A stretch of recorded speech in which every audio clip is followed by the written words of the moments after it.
She rolled her eyes and gave a deliberately melodramatic sigh. Those difficult teenage years. You probably can't remember how it was back then.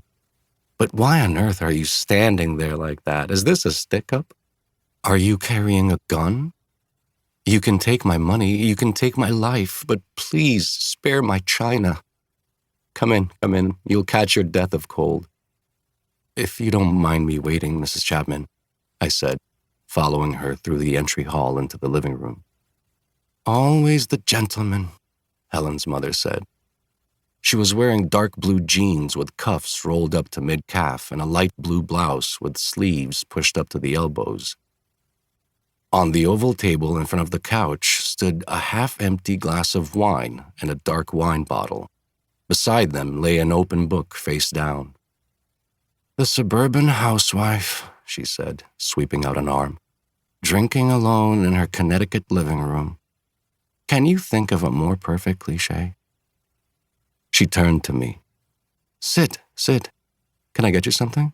Some wine? A glass of beer? God, you should see your face. Relax, Robert, relax. Life is too short. Ginger ale? Lemonade? A nice glass of air?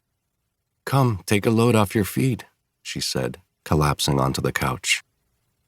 Helen's mother sat down and took a swallow of wine. She patted the couch and settled back. Roy's in the city tonight, some last-minute thing at work. Strange. All winter long, I look forward to these summer nights, and once they're here, what happens? They drive me mad. How can anyone sit still on a night like this? So, Robert, talk to me. Tell me your deepest secrets. She placed her chin on the back of one hand and blinked at me in a parody of flirtation. She took another sip of wine and leaned back. Well, I said, I know what you mean about these nights. They feel peaceful, drowsy. You want to lie down and close your eyes like a cat.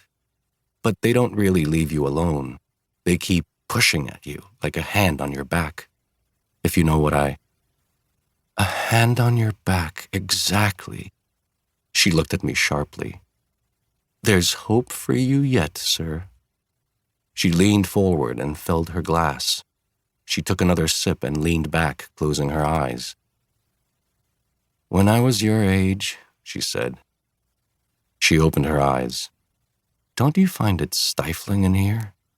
She reached over her shoulder and pushed at her back. Get a move on, old girl. Time's a-flying. She stood up. Who can stay inside on a night like this? Let's step out back. She looked at me. Oh, come on, I won't bite you. I followed her through the kitchen and onto the wide back porch, which led down 4 wooden steps to the backyard. I had never been there without Helen, and for a moment it seemed a new, undiscovered world. The blue-white splashes of moonlight under the branches of the Norway maple, the long parallel shadows of the rope swing, the 3 reclining lawn chairs with backs at different angles, the dark coil of hose around the hook at the side of the porch. Helen's mother walked over to one of the recliners. She stopped and stood with her hands on her hips, looking up at the night sky. That's better, she said. That's so much better. She flung herself onto the chair, settled against the backrest, and stretched her legs along the seat. She shut her eyes against the brightness of the moon. When I was a little girl, she said, I would rub lotion all over my face and sit outside on nights like this. If you could get a suntan, why not a moontan?